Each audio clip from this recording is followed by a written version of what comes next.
Hello and welcome to the Free Cheese episode 662. I'm your Joe Dix, joined by Matt Sellner. Hello. The Free Cheese is a weekly video game podcast about video games brought to you once a week by thefreecheese.com. This week, Fabula Nova Crystallis begins. The saga begins with Final Fantasy XIII joining the list. Every week on the podcast, we play and review a different video game, and then we rank it on a list that we call the list, which you can find over at thefreecheese.com/the list. We'll talk Final Fantasy XIII in what I assume will be a little meatier episode, but we shall soon find out. We don't know yet. Neither do you. Well, I guess you know if you're listening or watching because you can see the timestamps. Right now, Matt and I, no clue. One thing we do have a clue about is when have you been wrong before, Matt? Can you think of a time where you had preconceived notions that were then challenged and you found yourself, I'm not going to say foot in mouth, that's a little dramatic, but where you found yourself stepping back from an opinion you may have formed previously? Oh, it happens all the time with me.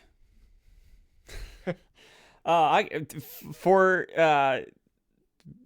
good example is one before we started ranking games, but we were ranking games in another way was Final Fantasy 15. Aha, that's right. Yeah. Yeah, you did. 15 got you good. I'm asking the question and I don't really know that I have an answer. You know what? I have an answer. It's not a game, but it's The Pit, the television series. Because I made fun of that show for so long, and I was like, is it just like a guy walking around going, "Welcome to the pit, man," like some dumb song? No, And it's like, it is that, but it's but also it's pretty not. good. It kind of it. No, God, no, it's not. I don't watch much You get a TV. welcome to the, you get a welcome to the pit once an episode, basically. Uh, There's no song. There's No, look, no. I don't watch much TV, but I do get a sense of TV from time to time when I'm making dinner in the kitchen. Our TV is oriented in a way where I can very much see it while making dinner or whatever. And I feel like I watched The Pit from my kitchen like 80% of that show. Yep. I can confirm there's not a ton of Welcome to the Pit. There's enough. It's just like, oh, someone's bleeding, this person's gonna die, blah, blah, blah. And then you're like, oh my god, let's snap their neck and put it back inside of their mouth and then tell them it's gonna be okay. Welcome to the pit.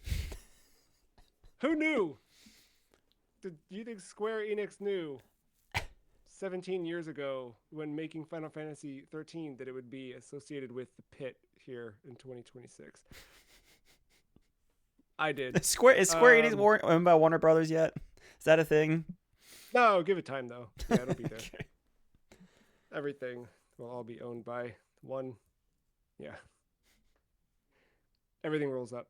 Final Fantasy 13. I'm thrilled to talk about this video game. Developed by Square Enix First Production Department. Published by Square Enix.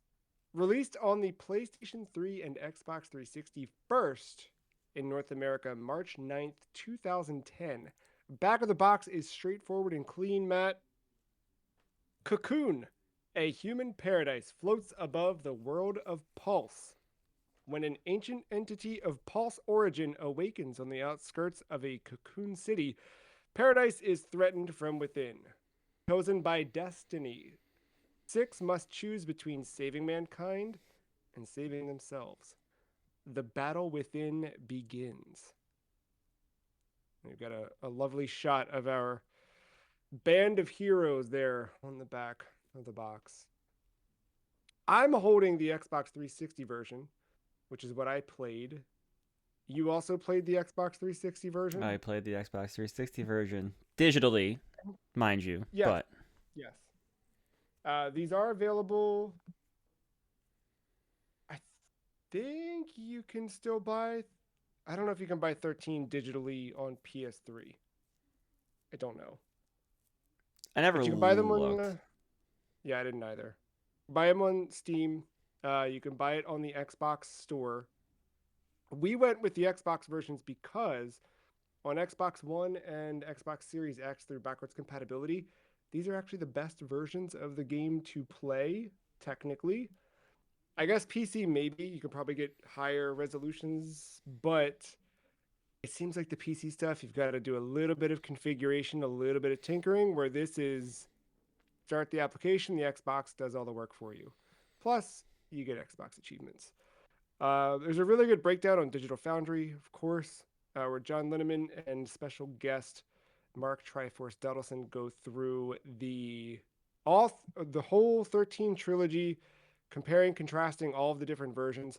It seems like, and I don't think John ever got confirmation, or I don't know that we ever did, but it seems like the version that's backwards compatible on Xbox now does the Xbox magic of increasing resolution and frame rate and all those things that you get in converting a 360 game to the Xbox backwards compatibility program, but took the PS3 cutscenes and re-rendered them and insert them. Like, I think they had to fully kind of repackage the game as an executable on Xbox, at least as far as it's described there. So that pretty neat. Either way, I don't think you can have a bad time with this game. I've looked at footage of it on PS3 and it still looks really good in 2026. Playing this on Series X, you played on Series X as Mm-hmm. well, I assume. And actually, I was going back and forth between Series X and Xbox One. It still just looks so good here in 2026. Speaking of 2026, what made this the right time to add a Final Fantasy game to the list? Well, I wanted to start to broaden the horizon. Like we try so hard to like do stuff that is like obtainable in a package that's like a 8 to 15 hour is like the sweet spot we usually aim for. Um, Never done a Final Fantasy, and just real life. I knew you had not beaten it, but like were well on your way at like 75% or 80% or so, if maybe not quite there, but well into it. And I have my little dumb side project of trying to go through all the mainline entries before the day I die. Um, so seemed like if there was ever a time to put a like 50-hour ish RPG into this kind of seemed like a good time to do it. And you mentioned I'd been playing this one. Is that why Final Fantasy 13 was the right choice? Just because I already had primarily. Well, that was a big part of it. That way I knew it was more solely on me to find the time. But two, this was one of the ones I've dogged on for forever. And I figured that would be a fun Yes. another one of these. Well, I asked that question in the opening, not because of you in particular, but I think because of all of us. I think everybody, if you've not played Final Fantasy 13, your immediate reaction is like, say the line, Bart. Like it's just like it's a hallway. Everyone has the same thing. Spoilers. I made the image art for this a hallway. Like I get it. I get the criticism. But what I found as I've played it is I like this game a whole bunch. I think you did too. We really haven't talked about it too much. Um, but as I've like peeked at different threads around 13, whether it's on like a dedicated thread about 13 specifically, where people are obviously gushing about it, or just general conversation around Final Fantasy, and people are just sort of like, "Hi, I played Final Fantasy 13 and I was wrong." I think the sentiment is like, "Wait, no, this is a good game." So I definitely want to explore a little bit of what those preconceived notions were, why we had them, and how they how they shook out in the actual playing of the game. If this is your first episode of the Free Cheese Podcast, welcome to the show. We kind of run through uh, when we review games, we talk through gameplay, visuals, sound, and our general reviewer thoughts. So we kind of format the show in that format, and following our final reviewer thoughts, we then rank the game on the aforementioned list over at thefreecheese.com/the list. Hey, look at that. Um,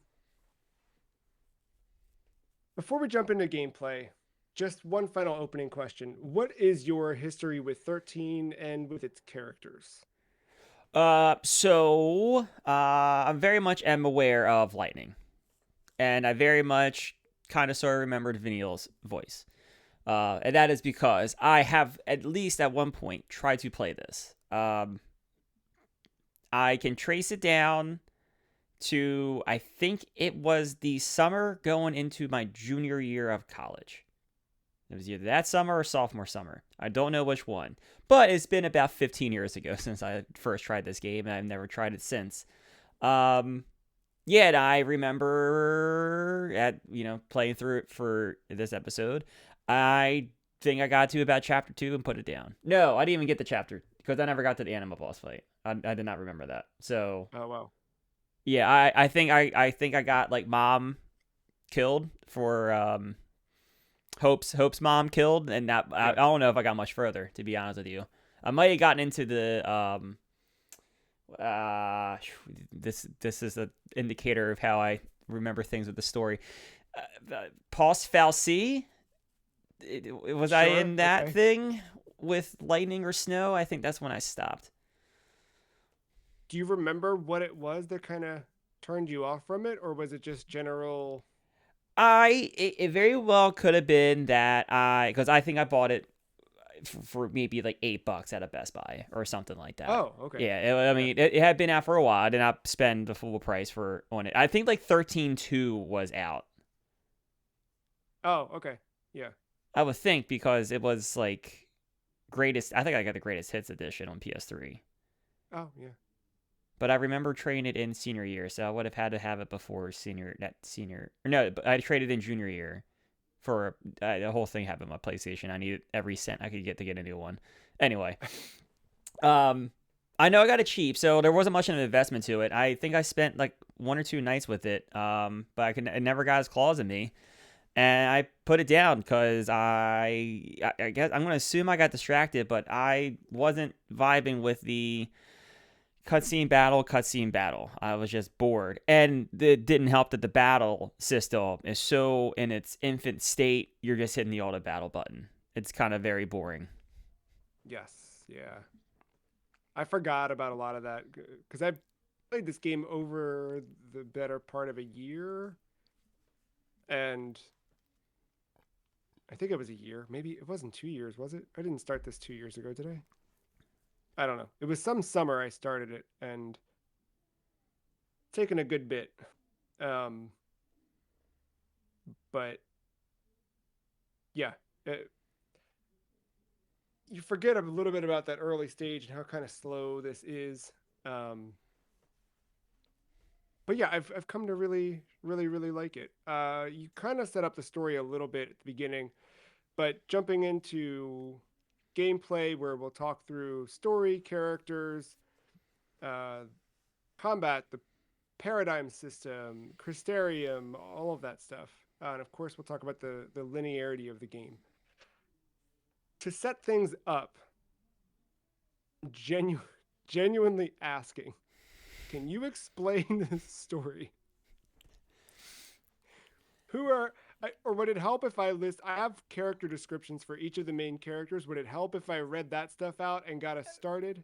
I can get us started. Okay. The game picks up with Lightning breaking out characters from a train. And it turns out this train was essentially purging, I say that in quotes, people that were exposed to a certain type of I don't want to say creature because it's not a creature, it's a human, but as a human that has been, in quote, for lack of a better term, infected, or in the terms of the humans of Cocoon, infected as a, quote, l'Cie. And that is like a special being, specifically from POS, which you read on the back of the box. Cocoon is this floating sphere. Orb. Think like The Destiny Traveler. orb. Yeah, the Traveler. Thank you. That floats upon, like, it floats in the air, and the actual landmass, like it moons almost, is called Pos, which is like the wild and the scary place for all these people. So, a Pos Lassie was seen in an area. The people of Cocoon freaked out, and everyone around this person has been purged on this train. Current events. Lightning is breaking out, and that's literally where the game starts. And then it's you and the cast of characters kind of like finding themselves, learning what's happening, and then things kind of spiral. You learn that Lightning's trying to find her sister. Snow is also trying to find Lightning's sister because they are engaged, and you start to see how some of these characters have some overlap to them. But I would say, like, yes, that kicks us off, but in terms of storytelling, there is like the stuff from this point going forward, but then there's a lot of times between chapters or major cutscenes where we're cutting back to the 13 days prior that led up to the events of Lightning breaking everyone out of that train who was being purged. I think I set it up.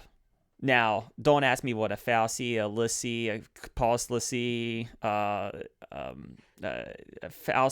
no, who's the... Well, then there's also... Not Pulse. No, Pulse Lissy, no, Pulse is this... There's Pulse Lassie, nope. Pulse Lassie, Falsy, Lassie. There's also... I just lost it. I had it. There's also... Sanctum Lassie. That's the one I was thinking of. Sanctum, yes. Yeah. Yeah, there's a lot of that. And to be fair, the game tries its best to like just keep throwing the terms at you in various ways for you to pick it up. There is a database, though, like a data log entry book thing in the pause menu that you can just keep revisiting pretty much anytime you're in gameplay. That will help keep things straight. And then it goes very much in depth too. It gives you some of the enemy stuff. And it breaks down into like story. It breaks down like the 13 days by day 1, day 2, day 3. It breaks down like the current chapter you're on and the events you've seen so far. It really is very granular and very detailed if you need some catching up or just some clarification. The only problem is I found myself going back to read the same entries like 3 or 4 times throughout my playthrough, trying to understand the differences between all this stuff. Yes, it's a lot. The best I can follow Lassie wise, so Lassie are you're given, you have like a weird tattoo, right? Mm-hmm. Or like a, for lack of a better term, but it kind of like glows. It's kind of metallic. It kind of has lightning inside of it, not to be confused with the main character. Essentially, you need to fulfill, when you're kind of branded with this, you need to fulfill your destiny. And by doing so, you're then turned into a Pulse Lassie. No, you become Crystal. You become Crystal if you succeed. If you don't succeed, you are turned into, I think... a Falsy at that point. Yes. Or not a Falsy. Or a Seath. Yes, thank you. This is how it goes. Well, there's got to be a breakdown of this. And dude, I'm legit looking at the copy of the data log on this website we're using. That's the only reason. It's a mess. It's a little bit of a mess. I like, this is not us. Well, I mean, it's probably been a week and a half since recording, but like, this is me just finishing the game. Like, this is like, oh, I beat it 5 months ago and I'm having trouble recalling it. Like, no, all this was still applying to the end of this game, and I'm still like wrapping my head around it. I've got this. In the worlds of Cocoon and Pulse in Final Fantasy XIII, the powerful Fall C have the ability to brand humans as Le C. When branded, the Le C are bound to a specific task that the Foul C assigns them called a focus. Failure to accomplish the given focus results in the Le C becoming a Seath. However, Le C that successfully complete their focus transform into crystal and enter a state of stasis. The amount of time that l'Cie have to complete their focus is determined by the state of their l'Cie brand. As time passes, the appearance of the brand changes, first growing arrow-like points and then an eye. When the eye is fully opened, the l'Cie has run out of time. That kind of goes on from there, but I think that covers it. This is from the giantbomb.com wiki. Thank you, giantbomb.com wiki. Anyway, that's that. Sort of the events that kick off Lightning and Snow, some of their motivation is, you mentioned Lightning's sister, Sarah, who is turned into crystal. She fulfills her fate and becomes crystal. So in effect, like, Final Fantasy has always been about, let's get a group of people together to go save the crystal. Been like that since the first one, and it's no different in this one. It's just the crystal happens to be the main character's sister. Let's break down the characters. You've got Lightning, which is not her real name. That's story, a nickname or whatever. Her real name is Claire Farron. She's a former member of the Guardian Corps. You have Vanille, or Uerba Dia Vanille, a l'Cie from Grand Pulse, and she acts as the game's narrator. You have Snow, is it Villiers? Is that how I'm meant to pronounce it? Yeah, I would say that. Villers. He's the leader of Nora and fiance to Lightning's sister Sarah. Hope Estime, a young boy caught in the Purge. The Purge is the event that Matt was talking about earlier. Saz Katzroy, an airship pilot and single father of Dodge. Or Dodge. He's pretty hard on the J, right? Dodge. Yeah. But it is spelled Dajh. And then finally, our last playable character is Yerba Run Fang, aka Fang, a l'Cie from Grand Pulse, initially in search of her friend Vanille. Non-playable characters, you have Sarah Farron, Lightning's younger sister, Dodge Katzroy, Saz's son, Sid Raines, you meet at one point, of course. It's a Final Fantasy game. Orphan, a member of the Fal'Cie, and he goes by many names, but we'll call him Barthandelus, the prime arch of Cocoon. See, well, even that is weird because he's Barthandelus and Orphan are technically two different people, or two different Fal'Cie. Yeah. Thoughts on the characters, cast characters? I like the characters for the most part. I think one thing. I mean, Snow. I think, I don't know. I've got the Troy Baker, because that's who voiced him, right? Yeah. The fatigue is real. 15 years later, I guess that still applies. Yeah. But I like the mix of characters that like had a purpose going into the two things. And then I liked that like Hope and Zaz just kind of got like thrown into this mess and uncover things because of it. And then the stuff with Vanille, that's more like a mid-game reveal for her. And Fang, a little bit beforehand, you learn Fang's l'Cie, but like it's cool to see how like their perspective, being the types of characters they are, come into play and affect the overall grand scheme of everything. So it's almost like you have like Lightning and Snow that are like in the moment, or like in the moment with a purpose. Saz and Hope, who kind of got in the mix of things. Fang and Vanille are like you find out like have a bigger part in everything that's happened than what is led on to believe initially. So it's interesting having a pair of characters with these types of perspective. And one of the things this game does, in whether you like it or not, in its hallway thing is it mixes up the characters and the parties who you're with for the most part a lot very early on. So you'll get like a Lightning Hope mix, a Zaz and Vanille mix, a Snow and Fang mix, and then a cutscene can happen, and all of a sudden your Lightning's with Fang, Snow is with Hope, Lightning's with Zaz. It very much keeps you on your toes in those early chapters before you finally get to the point where you can do the party stuff. But that doesn't come until I think like chapter 7. It's whenever you hit the major aircraft. To assault the throne, the person on the throne, who ends up being Bartholomew, whatever his name is. Barthangelus. Yeah. Just like every time Barthangelus. Yeah, you at some point you're kind of locked in. Like you'll have pretty finite options on who your party can be, but you can mix it up a little bit.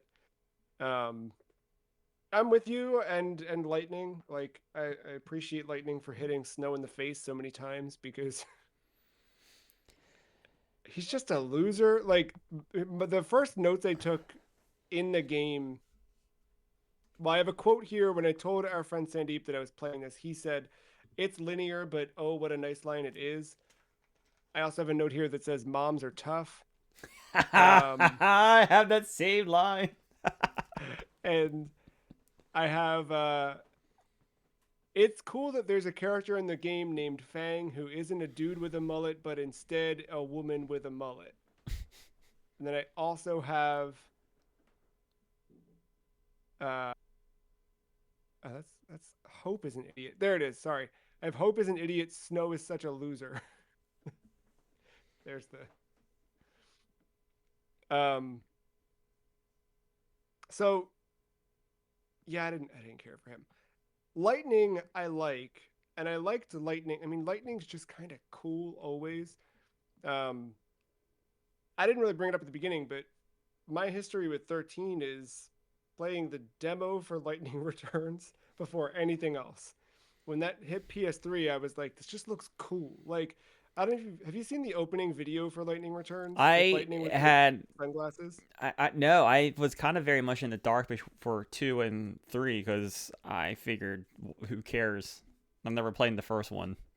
Right. Yeah. So it starts off with like, for me, I remember it looking so good. I remember being shocked that it was a PS3 game because by the time Lightning Returns came out, we were either aware of the PS4 or we were chomping at the bit for it. Champing at the bit. But seeing like Lightning Returns in that opening video, I was like, I can't believe this is a PS3. This looks so good. And then I remember trying the demo and same thing, being like, this is so good. Looks so good. And I eventually bought Lightning Returns and I played through like half of that before ever even touching this. And I don't remember, Hope is in Lightning Returns, but I don't think, I don't remember any of the other characters. They were all like brand new to me playing 13. So I don't know how many of them actually show up. But the combat system's totally different in that game. That game is also very much like the Majora's Mask, like sense of time and dread, and you've got to reset the clock and hurry up and talk to this guy on Tuesday, but not before you've talked to this person when the night fall. All that nonsense that I never finished it. Yeah, and then Saz. I think the only other character call that I'll have for now is Saz is maybe my favorite. I think the acting was so well done. I love that his voice actor did a great job. I love his chocobo. He's just Saz is good. He's a lot of fun. Yeah, I would say one of the shocking things with Lightning is like Lightning is the female version of Cloud. Yes. But never turns that corner of never being a dick. Like Lightning is constantly slightly maybe less moody, but always a dick. Like even Always kind of a dick. Yeah. yeah. So I thought that was interesting. She just like never turns that corner. It's like constantly just ripping on Snow and some of the other characters and stuff. Yeah. Um, I like Fang because I feel like Fang was like her motive kind of was like always like real, like kind of thinking Yeah. about herself to an extent, not always like the oh we're all in this together. She not that she had ulterior motives or anything, but there was a couple character moments with her where it was like, yeah, yeah, you're right to think about yourself here a little bit. Um, yeah, then like I feel like Zaz just kind of maybe more so for me because he was never really in my party was just kind of like a sideline character after probably his big arc in like the chapter 8. It's Eight, pretty nine, somewhere in much there. Yeah. yeah, pretty much when you finish up him and Vanille's like little main quest line in their chapter. I feel like after that it kind of falls to the wayside just a little bit story wise, but yeah, no, going up to that pivotal moment. Yeah. He was really Yeah. strong.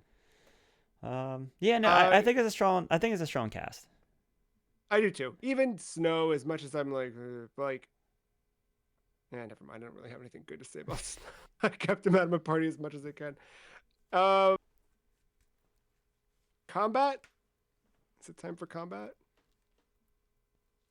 So, Final Fantasy XIII brings back the active time battle system. You have the bars there, um, but you also have the paradigm system, which Matt talked before about the you're sort of auto battling toward the beginning of the game. Um, you slowly start to get introduced to this paradigm system where you can sort of you're kind of always auto battling, but you're auto battling through command assignments and through combinations of, I guess, character classes, for lack of a better term. Like you're kind of it's kind of the job system from Final Fantasy, but you're able to choose sort of per character which jobs they will level up with, and then you can combine different configurations of that. So like um there's You Ravager. have Yeah. yeah. You have what's it? Commando. I thought it was always Ravager. Yeah, Ravager, Commander, Command. I don't know why I can't think. I'm seeing Ravcom, Med, Oh yeah. It's sorry. King, It's I and think it's Commander, Commando, Sentinel, Ravager, Medic, um, Synergist. Synergist, and Sabotage. Yes. Yeah. Each of the six characters is kind of one of those as a default, and then you can kind of I think do they automatically kind of pick up another one, or do you Each start assigning? each character gets default 3 that are They do like get default three. Okay. very cheaper on the crystallarium. Um, and then in the late game, that's when you can tell them to be another thing, a fourth, fifth, or a sixth, and start going up that tree. I would say if you have played 10-2, but not this, the paradigm system is very similar to what I remember the dress system being in 10-2, where you can kind of Mm. switch dresses on the fly and your performance, your character's performance and abilities change on the fly. So yeah, like it just like the Commando and Ravager thing is very. They're both offensive, but one is more Magic, one's more physical. kind of sorta. But those two you have to intertwine with one another for the stagger meter to kind of go up because one Yeah. doesn't build it, the other one does, but the drop off is weird. I guess we'll explain that in a second. Do you Um, want to I talk was about going to it talk now? about the Yeah. other jobs real quick. Like Oh yeah. Sentinel is like this like taunter buff, like almost like a tank if you Like a would, tank. in Yeah. like a Marvel Rivals or Overwatch or something like that. Or With Final Fantasy 14. Right. Yeah, I guess. Been a while. Um, so yeah, like, yeah, that's kind of like your character there. They have abilities there. Medic is a healer. That's just a straight up a healer. And then Synergist is your like magic buffs for the party. Yeah. Sabotage are the magic like debuffs for the enemy. Yes. So you will blend between the two for party aid and enemy debuff. But yeah, so with a paradigm system, before I go into the actual battle system, the paradigm system, before you get into battle, you have to map. You have up to 6 slots to map your different paradigm scenario Combinations. situations combinations. That's probably the better word. So like let's lightning. Lightning can be commander or commando, ravager, and medic. Medic. And then hope is like medic, synergist, and ravager as well. And then sometimes you only have the two other. Most of the time you have three. Then you have a third one that could be like sabotage, sentinel, command. Whatever. You 3 times 3 it's what, 27 combinations, if I have that correct. Of those 27 combinations, you can only be 6 things. So you have to kind of plan ahead how you want to situate the character. So like, I don't know what you did, Joe, but like, for instance, like I always had a main medic, and like 3 of my situations usually had them as a medic. And then I had lightning kind of as the party lead. I had one thing where she was a medic, and that was it. Everything else, she was full offense for me, kind of supporting the offensive Usually, yeah. stuff. But like, someone else could play that differently, have lightning in the medic role 3 times, and like someone else in the medic thing 2 times. You could have all your characters be healers at various, like, there's any kind of combination as long as that character has the ability to have that. And There's then generally no downside to messing around. Like, no, there's very few instances where I feel like there's a right answer. There's a few where I remember like everything I was doing just kind of wasn't working, and I'd peek at a guide and it was like, hey, for this, I used this combo. And like, you do enough of those even where you sort of start to get to a point where like, okay, this guy's not working with this setup. I need to approach this with something to debuff first. And like, you just kind of yeah, know like what you need, but even still, like, who's doing it? Mm. yeah. So, and to that, I mean, just to throw out there, the checkpoint system's really good in this game. Oh my Even god, if you're not it's the best. saving, like, this is not unforgiving. You might have to skip like 4 cutscenes sometimes to get to the boss battle again, but But like, yeah, what in the scheme of things, it's hitting the back button on Xbox 4 times in the span of 30 seconds, and you're right back in and you it. can also in the middle of a battle, if you feel like, nope, got it, this isn't going well, Yes, you you can just can. start, hit retry. Yeah. And Um, it, depending on the battle, it either starts you at the beginning of the battle or like just before you walked up to the battle to engage to give you time to so yeah. regenerate. Even on. So anyway, like, with it being forgiven, you have ample opportunity to just, you know, experiment with things, see what happens. The level up system's also very forgiving. If the person's not in your party, they're still getting all the experience. You just have to take the Yes. time to, upgrade their crystallarium, uh, Crystarium. Asterium. Oh, okay. Crystarium. Oh, Crystarium. Oh, whoops. Anyway, I'm uh, pretty sure. you're probably right. Um, but yeah, you just have to take the time to get them all the way up or whatever. But everyone's pretty much always at the same level and things like that. But yeah, like, it's not that bad. Even the few times where a cutscene happens and you have totally different characters and you're thrown into battle, the only downside is they give you random assignments and they're not always great. Um, Yeah, the way they like set up your combinations of but roles. once you die, it does the thing that Final Fantasy VII Remake allows you to do. And like, right after the cutscene happens, before it's about to transition to battle, you are thrown into the pause menu where you can change all this stuff. So you, Gets you to that screen yeah. with them all looking stupid. so uh so yeah, even in those instances, like yeah, you might die once because the game gave you a bad hand, but it's fixable. Because also, like, if you never use snow, because why would you? Right.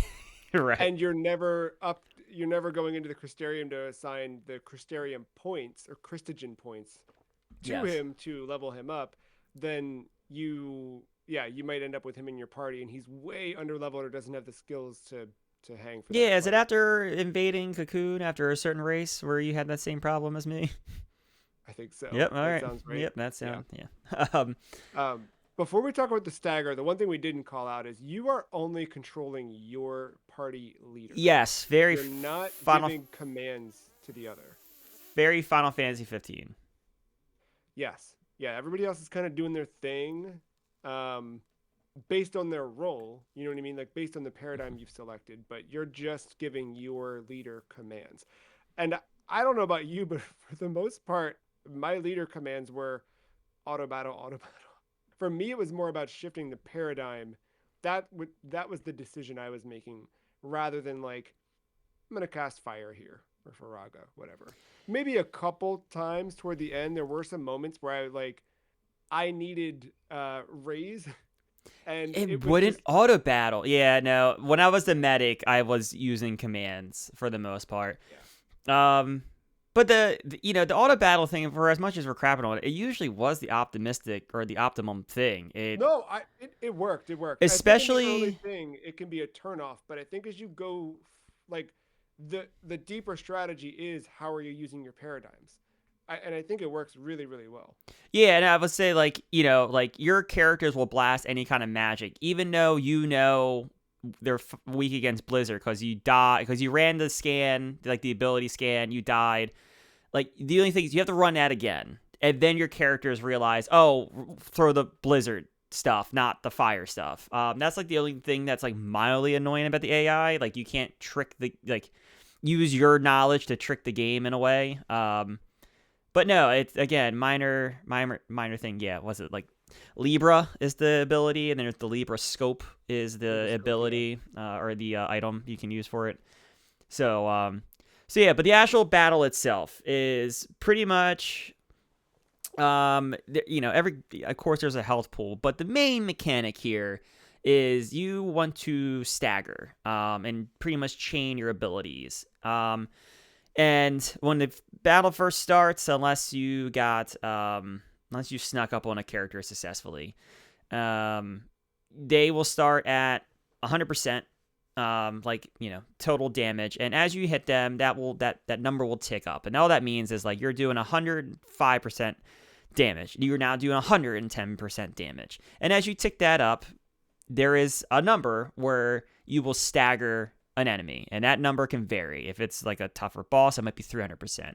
If it's like a standard enemy, it'd be 130. And then also the rates at which you can climb that stagger meter change depending on how how you can exploit their weaknesses. Like they're very exposed to magic and ice. Like one blizzard shot might shoot that thing up like 15% or something like that. So just because it has a number doesn't mean like there's always gonna be 10 hits to get to that 130. It's gonna vary from character and boss and mini bosses and all that stuff. But the weird thing is, and I kind of mentioned like your two main offensive paradigms. Ravager like throws like magic, and the problem is with this meter, when you hit, there's a meter that falls back down, and if it falls all the way down before you hit the enemy again, it will go back to 100% damage, and you have to kind of reset you're resetting, you trying to build that chain again. So you kind of always have to kind of be ticking at an enemy, depend on the enemy, somewhat fast, very fast, once in a while. Like sometimes you don't have to do much. Yeah. But if you're doing the damage as a Ravager, that will get the percentage up quickly, but that meter falls almost just as quickly. When you hit with the Commando, is it a Commando or is it Commander? I've got it, yes. Yeah, Commando, Ravager, okay. Saboteur, Okay. Synergist, Sentinel, and Medic.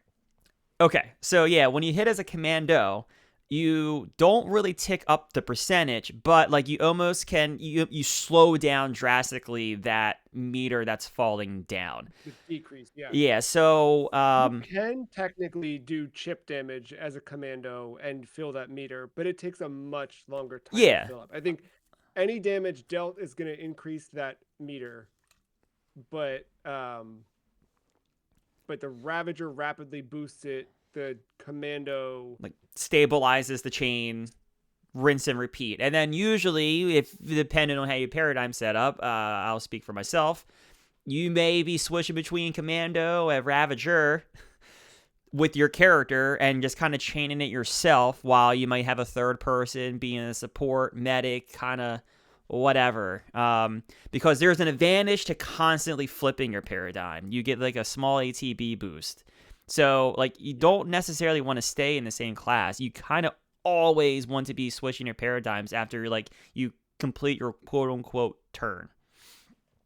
So yeah, so what once you kind of if you start thinking about everything I've kind of said here, and you've said like, yes, you are hitting the auto battle button, but there is a time in mechanic to it. There is the paradigm system to it. There is the you got to keep an eye on your health. With all of this, are you debuffing? Are you buffing your party? Like, who's doing that if everyone's attacking? Are you falling back to that as your second paradigm? Are you doing a 3 paradigm rotation?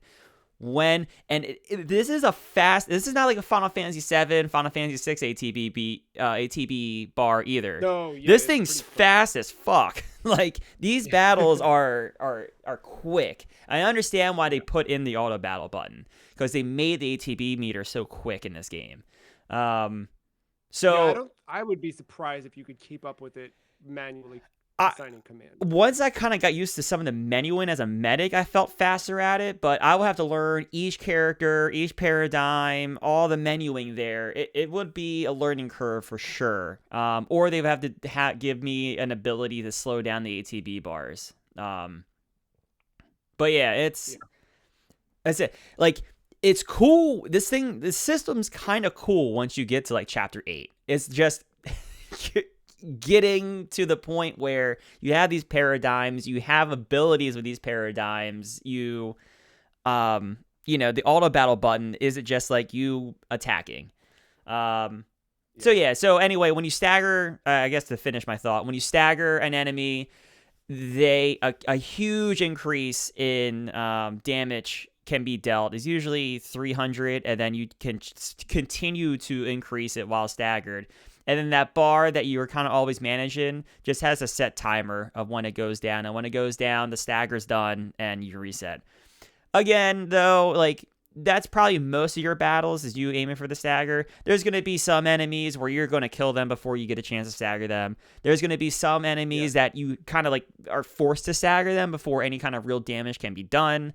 The game will throw curveballs of enemies and bosses and mechanics at you, regarding that. But And I generally, like that because it's not like it's yeah, not just constantly chase the stagger. Like there are some where you see that it's like 999%. Some of the bosses are like that, but even some of the random ones, there's other enemies that will transform and suddenly become much more aggressive or have like a secondary form or nature to them where you kind of have to kill them before and you can't really focus on the stagger. You've got to just go for murder. So you got to figure out what are they weak to? What do I need to attack with and go for that instead? and I don't know, one of the cooler things with like some of the main bosses, like you'll see their health pools of like 15 million. You're like, Jesus Christ, how the hell am I gonna deal with 50? But then like you start to think about it, all right, well, if lightning's dealing 50k damage, and then the stagger meter is at 300%, and it's just ticking up. All right, well, that's 150 per attack. There, by the end game, you have 5 attacks on the ATB, so that's like a million, or like roughly 700, 650 like Yeah. hit points you've successfully hit times 3 characters that might be dealing similar like, so yeah, you get to 15 million quite fast. Very quickly. Very quickly. I got a couple different directions we can go with this now. I mean, is there anything else combat wise we want to talk about or No, the only thing I want to handle on is this game does the thing I absolutely fucking can't stand. It's the if your main party member dies, you are dead. Period. Ugh, yeah, I I, do I, hate that. this game's not a stranger to that. There are other games that do it. What Persona outside of Final, like Persona does that, right? Yep. Yeah. It's not something I Yeah. like, and I hate when you start to incorporate like the KO mechanic with no clear like kind of counter to it. And I looked because the final boss has a one-hit KO ability that is a pain in the ass, and there is no like, at least like in Final Fantasy X, I can cast auto life. Not that the character thing's a thing there, but like if a one-hit KO something happened, the auto life will bring them back. Like I had the counter to it. If I had something like Yeah. that for the main character, that'd be fine. Like whatever, I'd live with it. But like even like an item you can get, it only reduces the chance by like 50%, which is significant, but there's still It is. it's still a roll of the There's still a dice. chance that you're screwed. Yeah, the final boss fight for me had to be like I I don't remember how many times I did it, and you were forced to do each phase if you failed a thing. Uh-huh. So I had to do it a few times, like, and just get lucky that I didn't get the one hit KO on Lightning or whoever my I forget if I had. I think I did Lightning just because I wanted canonically Lightning to be the leader, even though I think for the back half of the game I was primarily Fang as my leader. Oh, interesting. I was lightning pretty much whenever.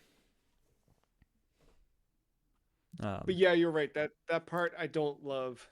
Um, But yeah, that's my only thing. Like I don't mind having the party leader be a survival. It's just like when you get the one hit KO stuff and there's no clear counter to it, or it's not even possible. It's like ugh. yeah. Um, I guess let's talk linearity, since that is one of this game's longest running criticisms. That I had a big problem with this criticism a long time ago, simply because most of the people I heard calling it a hallway had never played the game. Like every time you go online, someone talks about Final Fantasy 13, and this is just gaming culture as it is. Like people are constantly weighing in on things they've never actually touched. Um, and myself included, like, but I never felt compelled to. I probably did. There's probably an episode of this podcast where I called this a hallway, not just because I was picking up on what I'd heard and throwing it back out there without having played it. But I remember at some point having a moment of clarity of like wanting to know and wanting to not just accept what I'd been told about something and see it for myself. And 13 has really, really been, I think, at the root of that for a long time, or this whole 13 trilogy. Um, and I'm very surprised going through this game now that it's actually when the game breaks from its linearity that I liked it the least. In chapter 11, when you reach Grand Pulse and you're suddenly then given the open field to go wander and do whatever you want, I was like, I don't want to do it. I want to keep going. Like the fun for me is the battling, the actual fights, the seeing the story stuff play out or whatever. But like, it didn't matter to me that I was on a set of rails, and it really made me think about it. What Final Fantasy game? And please, this is not like a rhetorical. What Final Fantasy game are you technically not following a line on? Like I know you have an open world in any of these games and you can technically go in any direction. But generally speaking, you're always kind of go you know you've got to go from here to there to there to there to there. You can't really you don't have full autonomy over your decisions. You do, but in order to progress, you do have to hit certain checkpoints along the way. And I feel like often you're just you're following a line that's less defined, but still a line nonetheless. Well, I mean, you're right. Like you are guided along. I think what this game suffers from is claustrophobia. Like Mm-hmm. it's not just like the hypothetical hallway. Like it is legit hallway after hallway after hallway. Um, And like even the small variations from it's like it's almost like a Dota map. It's like a pick your lane. Yeah. It still ends to the same, base they had to destroy, or whatever. In Final Fantasy, it'd be creature, I guess, or boss or whatever. But like, I think that's the problem with this. Like in like a Final Fantasy VII, when you hit the overworld after you get out of Midgard, like, yes, you know where to go. You're probably going towards the Chocobo farm, or no, not even that. I forget the order of things at this point. But like, you don't like you could go left. Are you going to get demolished going left? Of course. Like that's how these work. But like in 13, you don't even have that. It's literally like up and back. And if you want to grind it out, up and back. And I think that's where the hallway stuff comes from. Yeah, you could go right to a tiny little step and you could open up a silver sphere, but you've got to step right back in line and keep going. There's not much variance in that. But and my other problem with this, because I think the sly listener should know that one of my favorite Final Fantasy games is also a hallway game. Final Fantasy 15? X. Oh. No, 15. That's a different beat. That's like watching a movie. That game. Yeah, no, 10 is a hallway game. 10 is a hallway game till you get to the airship. I mean, Blitzball is in there before the airship, but like you really shouldn't play Blitzball until you get to the airship, because that's what you can't do free agency essentially. But like something, I think 10 story grabs me quicker, because I have a question for you. Who at what chapter, at what point in the story did you feel that you knew the main antagonist of this game? I don't. I literally have a question in our outline that says, Matt, tell me who the main antagonist is. Because like every other Final Fantasy game that I know of that has a strong story, you can identify the bad guy like within the first 2 hours. They might bait and switch you and do whatever, but like there is a clear, all right, that's the asshole of this game. Dude, I like never figured it out. All throughout this, like I have so many notes where I'm like, who is the bad guy? What are we doing? So like I think for me, something like Final Fantasy X is like, oh, I'm not just going from point A to point B. I'm going to this location because I am going here in the story. Here, it feels more like I'm going from point A to point B because I don't know what the fuck's going on. I don't know what a Falsi. I don't know what a Lissy. I feel like I'm about to do like a Nakey Jakey thing here, like trying to fucking go on a tangent, talk about all this shit. Like, it's... the story is the game tries to tell in a different way. I think they try to build the world. The Crystal Novalis? Shoot, I had it. Hold on. But I think this game tries to tell its story and its world building and its theme of like it's like suppression and things of that nature. I think it goes more for the theme storytelling than like the big bad guy and your classic anime Final Fantasy story that you see in other times. But because of that, it kind of makes it hard to find a like a purpose in what you're doing, almost, besides just getting to the next cutscene, almost. And I think that's where it gets the hallway thing from. And I get it. No, I understand the criticism. Like after playing it, I get it. But to friend of the show, Sandeep's point, what a nice hallway it is. Because it really, like, I never minded it at all. I understand why people say it, but I also think there's a lot of to dismiss the game for that and never actually play through it. I think you're doing yourself a disservice if you're listening to this out of hate because you've not played the game, but you just want to. I don't know who would do that, but I would. I would. No, I think that's my thing. Like, I think the cool part of the hallway is the enemy encounters, like especially once you get going in the combat system. But the story's like lost on me honestly until like chapter 9 and 10.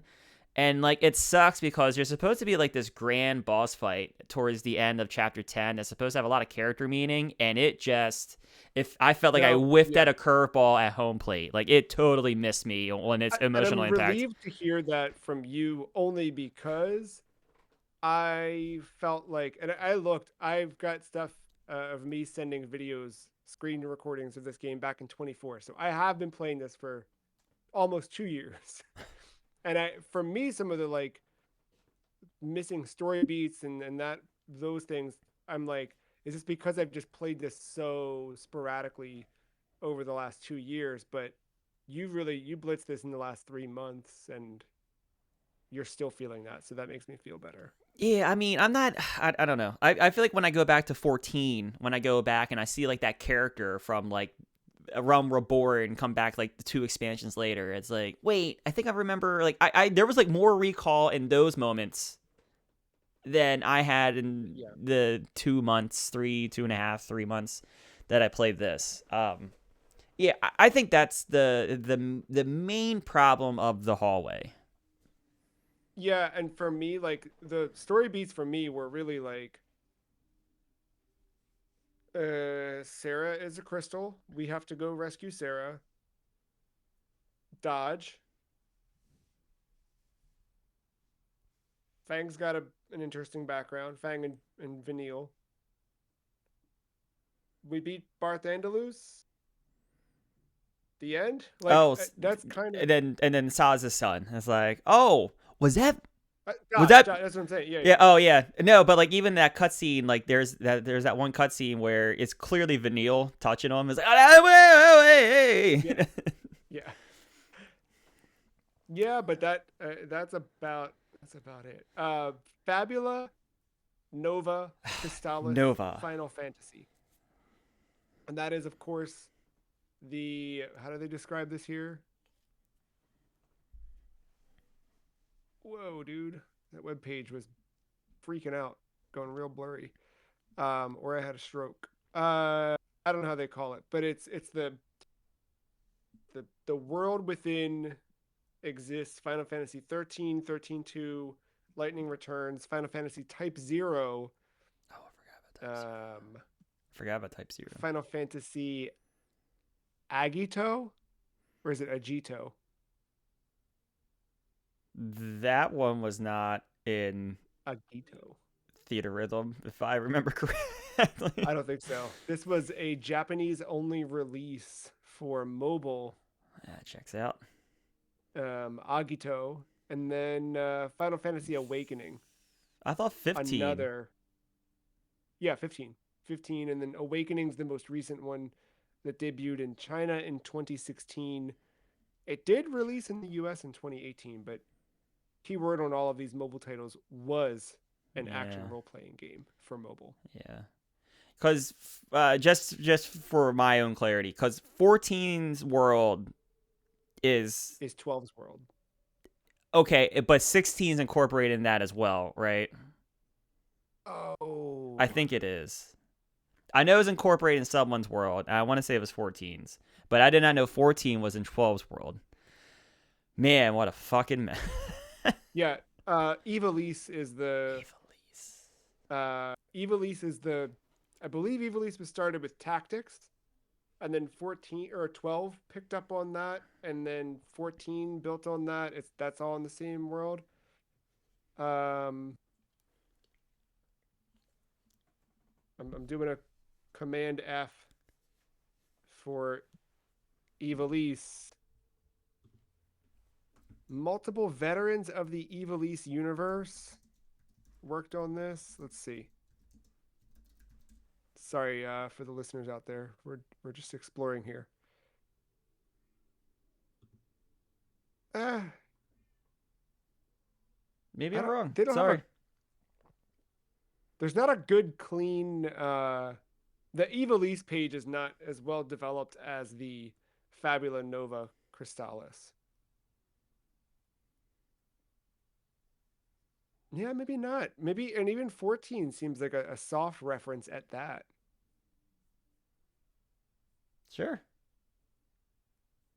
Yeah. All right, A well, different version of Ivalice is featured in a crossover with 14. But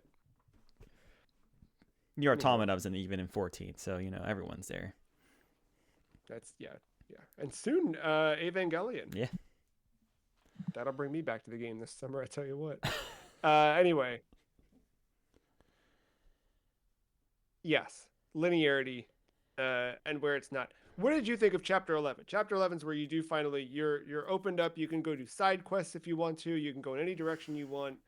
I, You can also just beeline for the main quest. I really feel like had I not known like much about the complaints of this game and everyone saying like, well, it opens up in chapter 11, and like everyone be like, that's the reprieve, and it's like, okay, well, I kind of had that fatigue of the hallway, and I head to chapter 11, like, all right, this is it. This is when the game opens up, and then I found out what that actually was, and I was like, oh, I mean, I was let down a little bit. But had I not been like, I think built up to this like chapter 11 your reprieve, I think I would have been okay with the system they had, because it's really like it's no different than me being in the in the hideaway in Final Fantasy 16 and someone telling me, well, I need this secret ingredient for this potion to do this for you, and you're like, all right, and then you go out to the world map and battle anything, and actually this takes up less of my time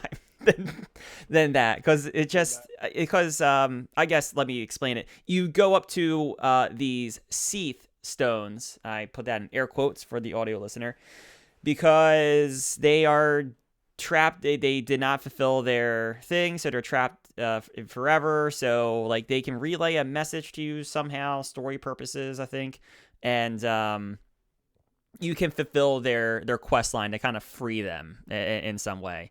And their quest line, it's literally go to X in the map. I think it's marked as red, and Kill 3 Flan. you kill the monster there, and then side quest done, and then you can walk to the next Seath Stone. The only bad thing about this is it would be really cool if I could collect 5 of them at one time and then go to that area where all 5 of them are.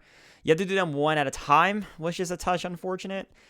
The first few, I would say they kind of lay out in a decent way. It's... A little bit, but even one of them goes. Yeah. I think by the time you get to like 6 or 7 or something, they like, fuck you at one off. of them.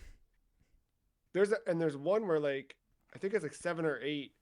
You basically walk past where you have to go to get it, and you have to walk all the way back, but you still have to go all. It's just a lot of back and forth. Yeah, and I know at some point you unlock a chocobo to make travel a little bit faster. You also, some of those side missions are the teleport stones, which is just a fast travel marker. Which helps, yeah. Did you unlock a chocobo? No, I just know they exist. Yeah, I wrote our outline on computer, and I've got everything here for what we're discussing. But then, just kind of like I had my physical notebook where I was just like jotting notes down, and I was like, all right, separate from what I wrote for the outline, is there any like final thoughts I need to write down? And one of them, I'm like thinking through stuff, and I'm like, I never got a chocobo. Like right here, my 2 notes are, I never got a chocobo. And I still have no idea what the story is or really who the antagonist is / was. Or sir, 2 call-outs I have. You have to get to X amount of missions and you get them, but you need those. I don't know if you noticed like the green squares on pause. I did, yeah. The chocobos jump. Yeah. I'd like to do that, but I don't know that I'll go back to. I don't know that I'll go back to this to chase the side missions. Probably not. No. Nah. I got what I needed, I think, for the most part. I guess my final question in our gameplay section of this here podcast. At what point in the game did you realize you were playing Final Fantasy VII? 7? Yeah. there's so like obviously lightning is a stand-in for cloud, but like you also have this world that floats above the other world. You've got this ragtag group of people. The game starts on a train. Like there's just so many parallels with 7 where they were like, we want to remake it, but not really. So it's funny. Like I have in my notes. I was like, this feels like a cross between 7 and 10, and I feel like the story, minus the pilgrimage part of 10, I think is more like the ragtag group of people thrown together. That's fair. I think this is the same team that made 10. I mean, I could see that. I believe so. Because I think 10 was developed by Square Product Development Division 1, and this is Square Enix first production department, which, yeah, I think the 10 team came over here, which makes sense why they would end up doing 13.2 as well and 13.3 that does have the combat changes based on what outfit Lightning is wearing, of course. One thing with, I guess, the gameplay section is probably the most appropriate part for this. Do you know how to upgrade a weapon? Did you ever understand that system? Yeah, Did you ever I do it? think so. I think so, but I have a note on that. I think I want to reference for how I felt in the moment. But yeah, like upgrading weapons is not good at all. My note here uh to close out on the story beat. My note here says every time a major story beat happens and the characters react, I am entirely lost on why the event that happened was impactful. Uh just above that, I have a note about weapons. Realizing that outside of one major investment, I haven't and don't care to upgrade my weapons. I don't like that system. That system is at save points, which open up like a weird, like it almost looks like Mac OS Yeah, in a dude. It, bit. it like snow leopard. Yeah. Yep. Okay. Yes, yeah. Okay, glad we were both aligned on that. Um, you open up Mac OS on a floating uh, thumb drive, and then you you can upgrade your weapons by feeding it stuff. So you upgrade your weapons and accessories by feeding it junk that you've received throughout the world. All of the junk you've received throughout the world has a varying value of how much it'll upgrade that weapon. That weapon will say, in order to hit like level 2 for that weapon, you need to upgrade 1,500 points. So if you use like, I don't know, monster bile, it might be 30 points. But if you use uh, A fang, some whatever, kind like, of behemoth fang or something like that. Yeah. yeah, it might be 15,000 points or something, whatever it is. Um,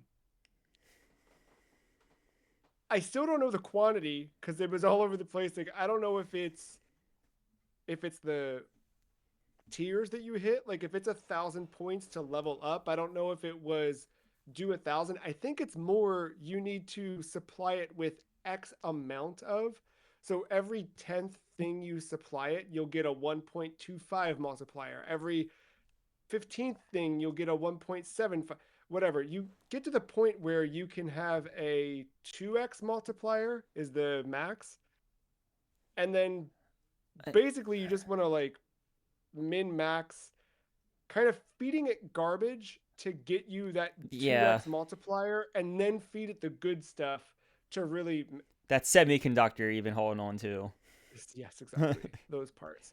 Eventually, you get to a point in the game where you can buy some of those really nice parts from some of the shops in the game. I I I, think at one point there was a guide I was peeking at that was like, "Hey, for this fight, there was a point in the game where I decided I was going to grind, and I was gonna really like level things up and get going. And there's a little stretch where uh, it's right before you get to Grand Pulse or as you're in Grand Pulse, but it's this little like tunnel.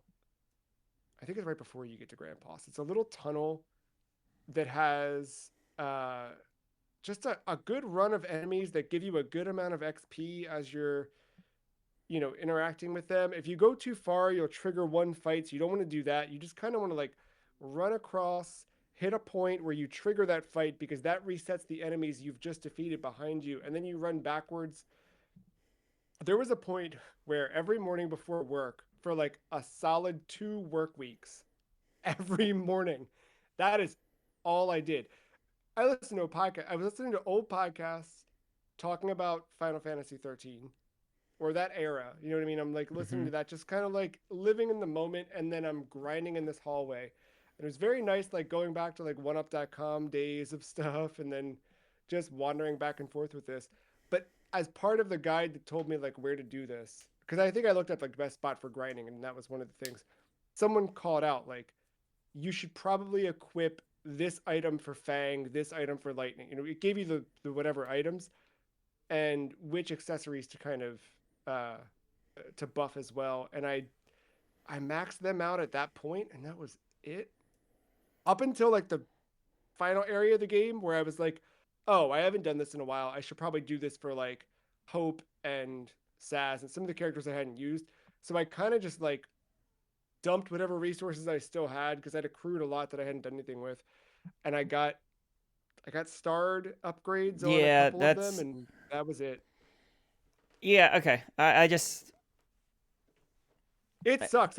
I don't like the weapon yeah, upgrade I don't system like at it. I never even all. upgrade the accessories because I was scared to commit to like one accessory because I was concerned I might get something better around the corner, and I want Yeah. to dump. Yeah, it was weird. It was There was a good one that like made it so that I think you would cast something. I think you'd cast haste at the start of the battle. So I would do that, and I had it equipped on Vanille. That way she could cast haste right away, and then keep rolling with buffs or debuffs or whatever. But yeah, that there's probably a better way to do it. Sure, I guarantee there's a game facts breakdown of that yeah, I could study, but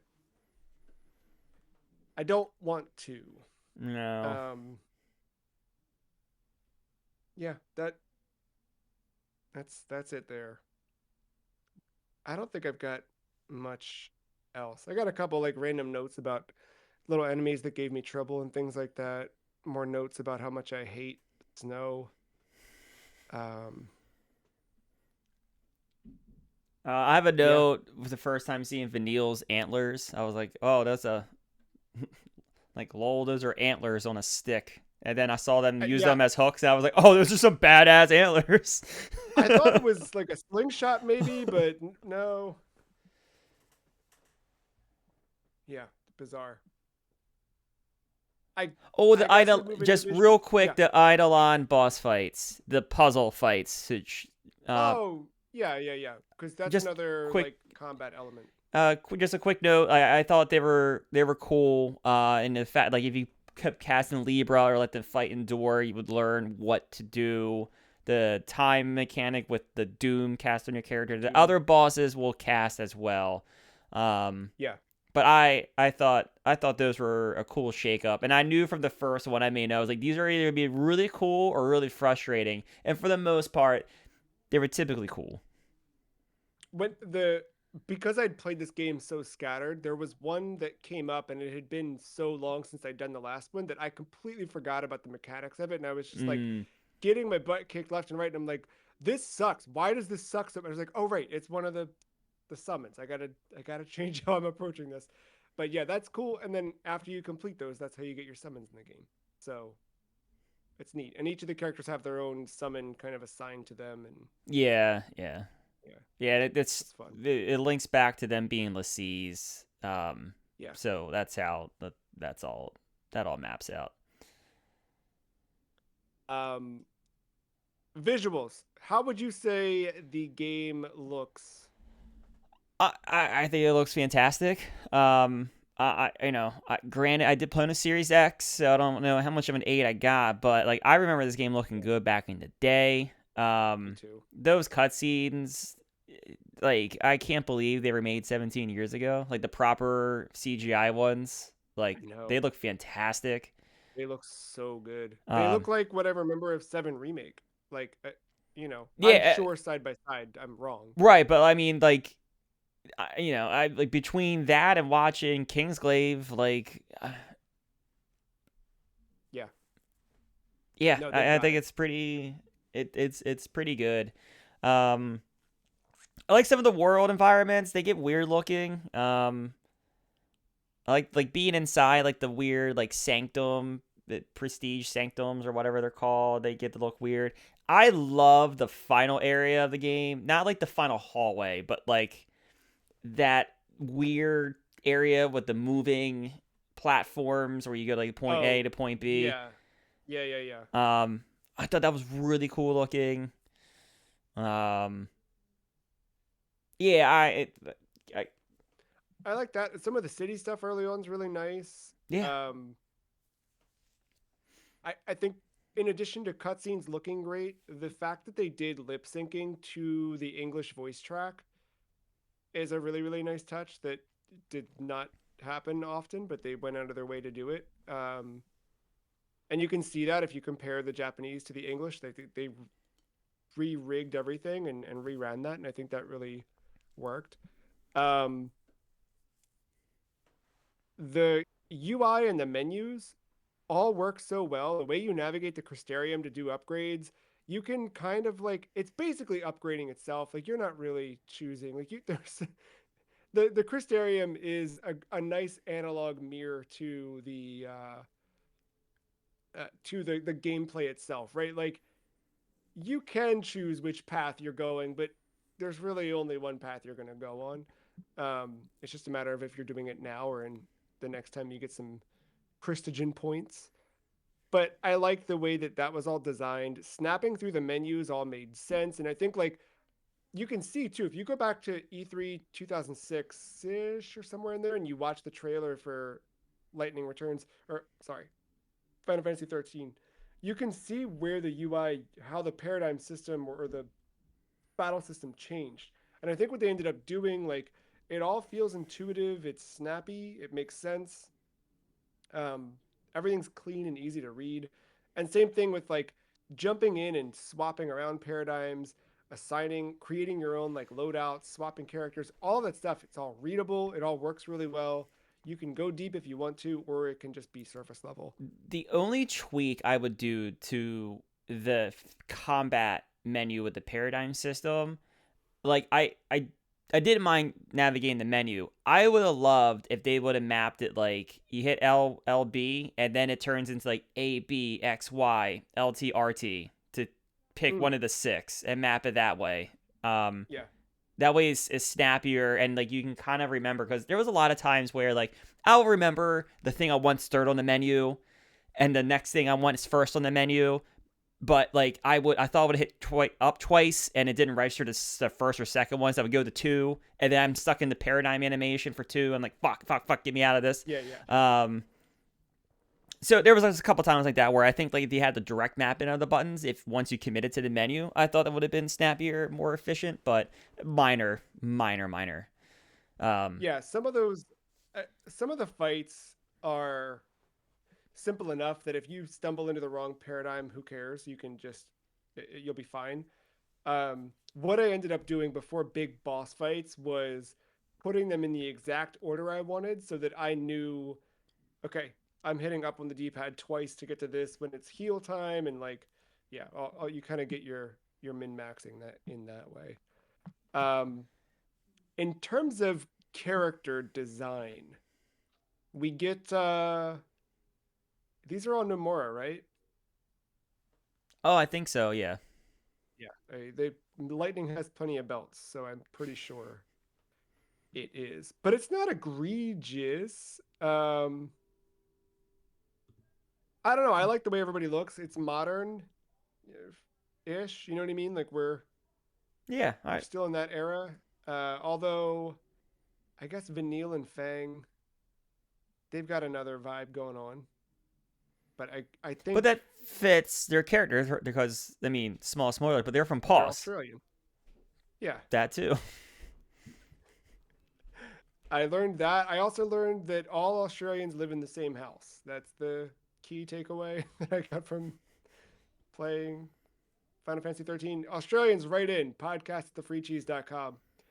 Let us know if you all live in the same house or not. They did. The other note I had about the visuals, knowing that it's Nomura too, is they kind of don't not look like Kingdom Hearts characters. You know, like if I just sent you this and said, "Hey, this is Kingdom Hearts 4," like, and you just dropped Goofy in the background, you'd probably be like, "What happened to Sora?" But you'd also be like, "Yeah, I get it." Like, Oh, they must be from 33 2/3 and a half. yeah, like this picture especially, which I know the audio listeners can't see, but if you look at the back of the box, you're not really, it's not coming through. The blur's not doing us any favors. It's a little Kingdom Hearts adjacent, but there's nothing wrong with that, I suppose. Um, moving from visuals, sound. Sorry, I'm looking through my notes to see if I had any graphics things.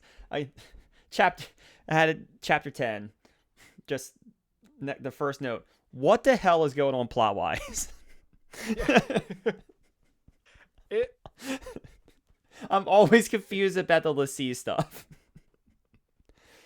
every time they talk to it, and then Pulse Lassie, Falsey, Lassie. Dude, I wish they just would have been like, all right, these are Lucy. Like, just get away. Like have like There's a couple three times they tried. adjectives. Like, just have like I three know. adjectives.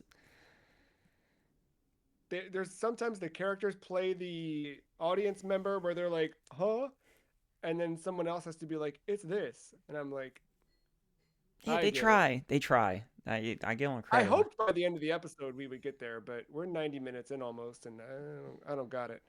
The data Um, log is going to be your best friend. I committed to that. It's just I did not spend enough yeah, time in there. no, me neither. Sound. I want to start with voice acting. What did you think of the performances in the game? I thought they were great. One caveat. Vanille was a little weird. Yeah, but I remember for whatever reason. This may be me misremembering or projecting. It wasn't as bad as I remember. It's bad enough that I looked it up to see if the voice actor was actually Australian, and she is, but it seemed like someone doing a bad Australian accent. It seemed really weird. Maybe it's just because of how like bubbly and light she's meant to be. I don't know. Vanille sounded weird to me. I thought Saz was great. I think the actor who did Saz was fantastic. I don't know that he gets enough credit or talked about enough. Like, I never think about Saz in terms of like historically what I've known of this game. I No one talks about Zaz enough, and I'm here to talk about Zaz. Especially the acting. I think he that performance was super good. Even though like some of it's a little cheesy, like I'm just an old man with you kids, Final whatever. Like, Fantasy game, dude. You're gonna. yeah, but I think he still brought something to that. Lightning is Cloud. Just to your point, like relentless though, like never actually giving in. You're never really seeing any other side of Lightning other than just, you know, Hope's this sweet the little battle. boy who deep down is Michael Myers until he's not when the moment comes. Yeah, yeah. Hope got less annoying, I guess, Yeah, I don't know. a little bit. And then the music. What music stands out to you from this? Battle theme. I think Yeah, it might be my favorite one. I've always liked this battle theme. of all of the battle themes, I've always liked this battle theme. I'm with you. When I wrote the outline, I put on the album and like it was kind of all just blurring in the background until the battle theme came on. So I'm with you, but to call it the favorite, it's a really good. Yeah, I've always yeah. I may not like this game for 15 years, but that battle theme always stuck out. Yeah. I also really like the main title theme, and that kind of like main piano melody is a kind of a recurring theme you get throughout a lot of the pieces throughout the game. Generally, I think the soundscape of this is like It's a little sci-fi, but not too far in that Mm-hmm. direction. Yeah, it works. I like it. Um, Listening through this soundtrack, there's some Final Fantasy soundtracks I can't like just listen to like start to finish. Like I I almost can on some of them, but there's always a track or two where I'm like, I could skip this. This one again, like putting together the outline for this, I wanted to just put my head back in that space and listening through it. Never for I was like, I'm loving every moment of this. I think it's a very very great soundtrack. Yeah, and Um, there's a couple times where I felt like a track is just out of place for the mood that the thing was supposed to be in, but it's not often. But it's nothing wrong with the track. It just feels like the placement of it. Like it'd be like a more upbeat one, like there's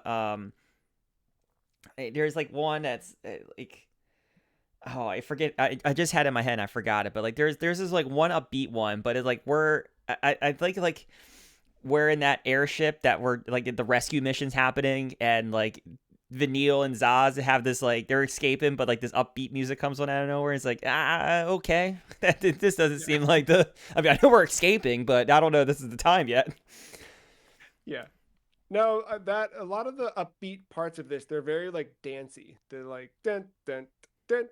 I was going into Flintstones. Never mind. But yeah, that like little like floaty. It's got some like high bells or something in there. It's really good. I like it. I could listen to it again. I could do more theater rhythm with it for Yeah, sure. and then like with all this, like with all the cool action CGI, like we get like two or three big set CGI scenes. The music sets the mood right for all that. I mean, it's usually just the main theme, but like it all sounds really good. I really like that scene of Snow and Fang crashing into it's like the start of chapter 4 or 5 when they encounter Lightning and Hope for the first time in a while.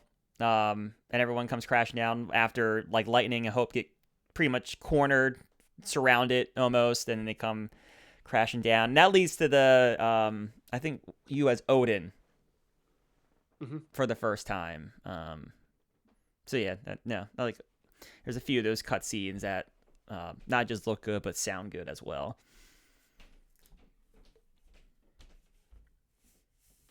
I guess that brings us to our reviewers' thoughts. Kind of final thoughts, closing thoughts before we actually rank this thing. A couple wrap up questions I have before we get into it. Uh, who's the best combo of characters? I'm not the person to ask. I will tell you I'm a go-to party. Um, Yeah, yeah. I was rocking the all-female cast for a while, but then I realized I Same. kind of wanted a saboteur, and Hope wasn't doing it. So um no, sorry. I brought in Hope instead of Vanille because Yeah, Hope is a saboteur, right? I think he can. Well, Yeah. and synergist on top of it. Yes. Yeah. Yeah. Yeah. Yeah. I needed. I think it was the synergist thing. I needed to swap out mainly. Yeah. So yeah, I swapped Vanille for Hope when things kind of started getting tough around like chapter 9, which is the airship rescue mission chapter. Um, yeah, I will say once you get the ability to pick your party, that difficulty, whoop. Yeah. Yeah. You really have to like start to pay attention Yeah, to if what you you're if you don't doing. learn the battle system, you're gonna learn it today. That's That's the yeah. That is the shift. I ran. Yeah. For the final few chapters, I ran the Lightning Fang Vanille combo. I think for the final fight though, I ended up with Lightning, Hope, and Vanille. I swapped out Fang because I could do triple medic, and you could fully heal everybody from getting pretty brutally beaten. oh after You the could Judgment do Day. yes, when that hit, you could do a full party heal on in one cycle, which was pretty convenient. So in struggling with that boss fight, I actually looked into it.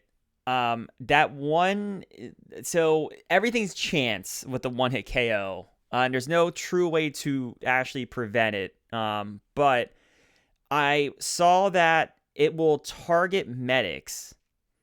So I had to be careful being in medic form and lightning for too long. Like I would do it when I was desperate for heals, and I would quickly get myself out of it. And that shift, when I realized that, or when I read that, I shifted that to that strategy, and it ended up persevering finally. Is that one where you can shift out of being a medic? Like, can you see that he's going to cast it and still shift and not get targeted, or is It's it too on late to cast it? timers. I forget the names of all the moves, but it was like, if this gets cast, you have 30 seconds before he's eligible to cast that one hit KO spell. So if you need a heal, be on the lookout for this move, and then switch and get your heals and then get out to increase your chances. I mean, Got it. the Got it. guide said to pretty much do the side mission where you get like the piece of equipment, but like at this point, I did not have the Yeah, you're patience. already in the final boss. Yeah. I ain't going back. Yeah. Yeah, I was in that Um. final chamber for 3 hours. I went to bed closer to midnight when I thought I was going to bed at 10. Yeah, I remember. I came home from the movies, uh, and then sat down and was like, I think I'm close. I don't know though. And I then was going to text you, but I didn't want to like spoil anything. So I was just like, he's going to find out organically like I did. yeah, it just, yeah, it happened. I did the same thing. I didn't want to get you there. I took a screenshot of my party breakdown because I was like, this combo worked. If you start texting me that you're losing your mind at the final boss, I've at least got a breakdown. Um, but yeah, is this a good RPG? I think so. I think like the battle system is good enough to carry the good quote unquote to it. Um, in terms of role playing, like the characters themselves have plenty of roles. The paradigm system. And we talked about the weapons, but you can upgrade the weapons.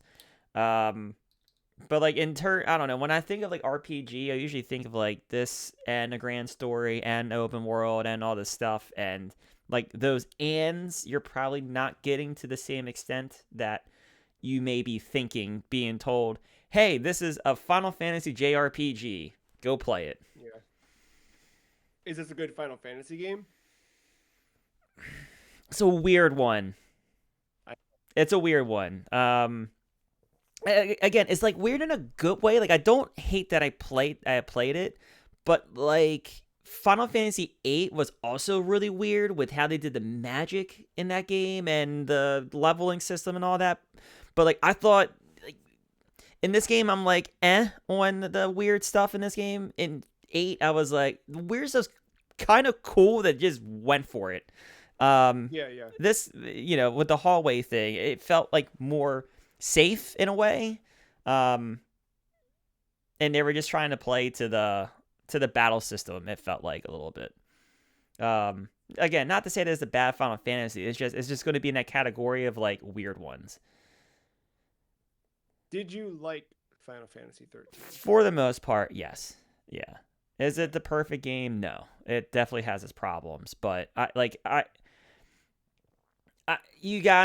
think people got to give this a chance, and I hate to say like you got to give it some time because you do for the battle system to kick off, but like if by I don't know, like there is when you find after the events of chapter 1, you fall down a crystal. If you're not vibing, there's a boss fight after you find Sarah's crystal body immediately after. If you're not like vibing with the battle system by then, or even have like the inclination of like I see where this is going, I might have fun with it, it might be time to bail because I don't think it's gonna get too much better for you. Because that was around I the time. Sorry, that was around the time where I was like, all right, I see where we are going. Yeah, yeah. I just gotta get there. Yeah, I've got, I don't know, like you're, and at that point, you're probably like somewhere between 16 hours in. Maybe. I'm like judging by where my notes are because I was kind of keeping track of how many hours in different sections, but yeah. Um, well, with that, I think we moved to rank Final Fantasy 13 on the list.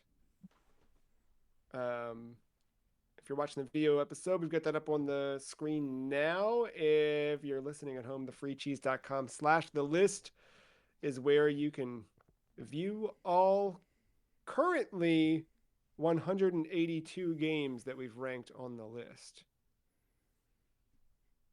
Now, 183, Final Fantasy 13. You want to throw out a number to get us started?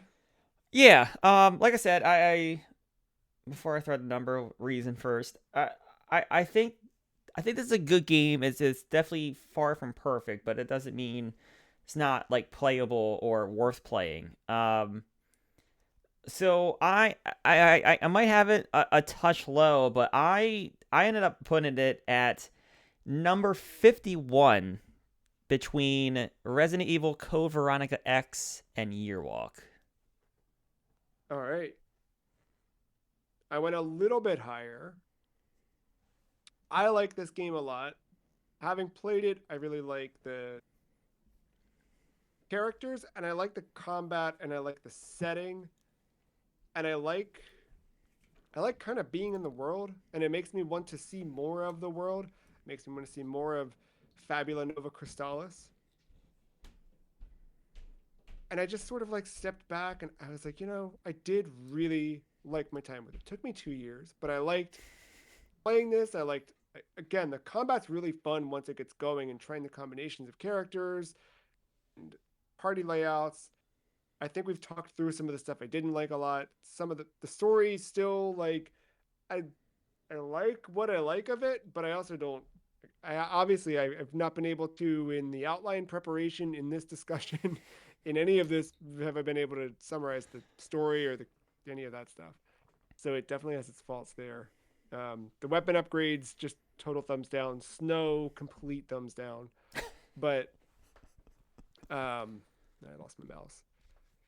Yeah, overall I like it. Where I came in at, I knew was high.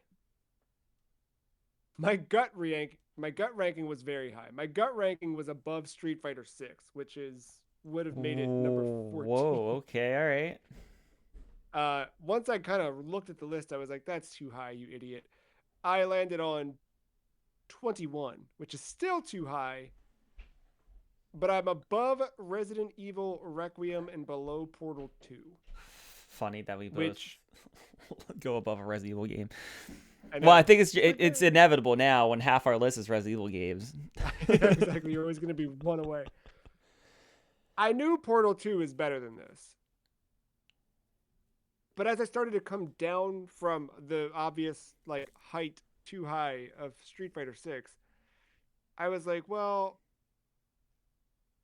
do I like this more than Quake 2? Like I started to do those things and my answers were yes. But I knew that this was one where I knew we would talk about it a lot more. So I was kind of like, let me just get a number out on paper and lock in and be there. And we can explore the area between. Yeah. So where I got to with my number, it is nice that we're starting to get some direct comparisons as this list gets higher and higher. Not that we always need to do that, but like, I looked at Undertale and Suikoden. I like both those games better than Final Fantasy 13. Yeah, I do too. So I kind of saw those, clearly under those, and then the next one is Parasite Eve. Funny enough, both have issues with their upgrade systems for their weapons, but I think I like Parasite Eve better. On the whole, 100%. You're right. That's a good point. So that's kind of where I went, and then I don't know. I just kind of kept looking down, and I like Yearwalk for this really cool atmospheric tight experience.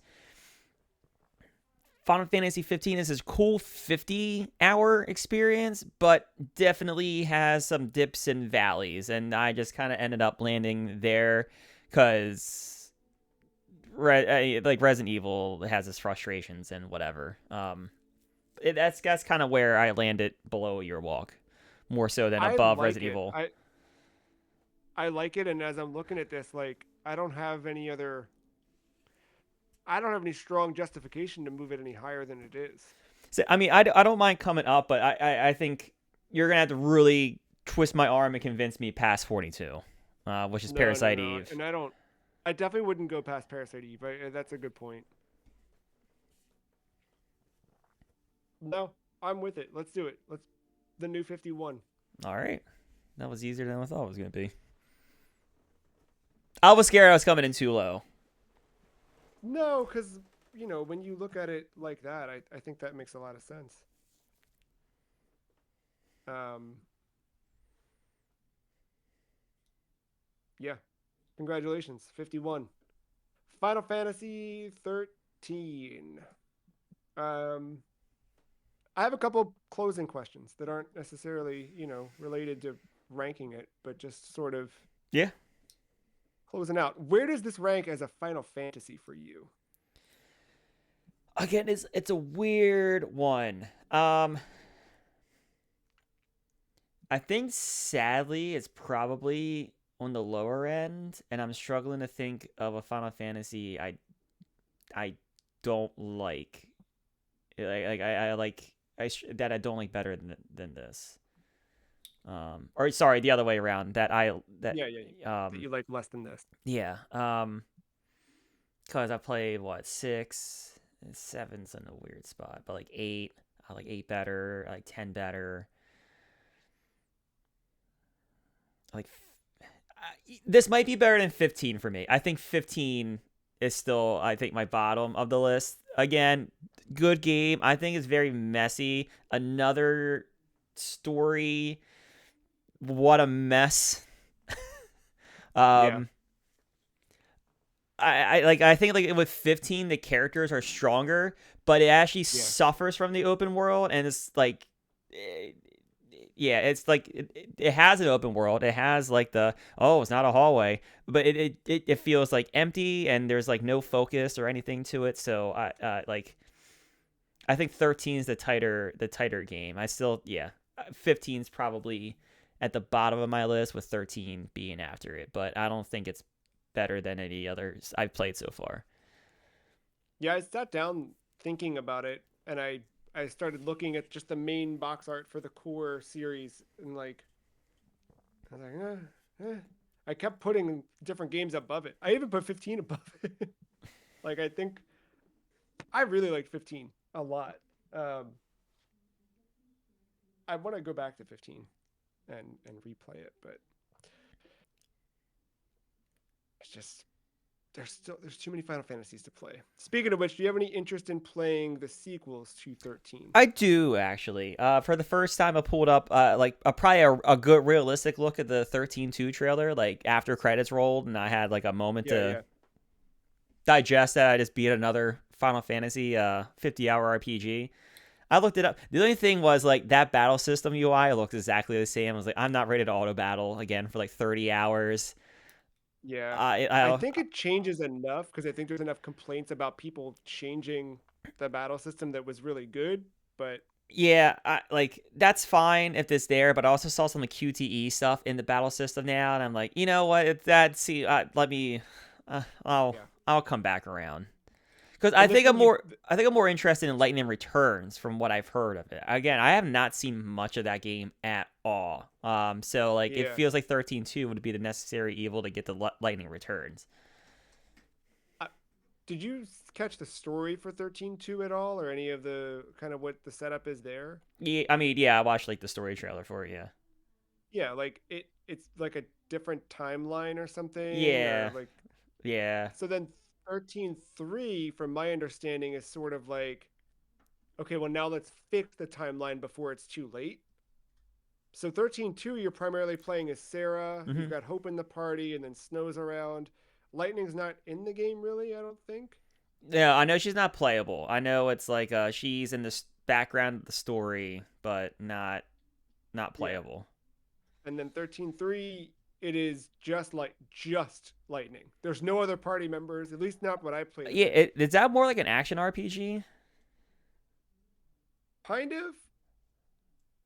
The battle's definitely more real time. It's still like choosing actions from a menu, but you're like, let me dress as Lara Croft and hit with a because that was a costume you could wear. But there were different costumes for lightning, and you were literally like changing outfits, and that was changing your Interesting. uh, Okay.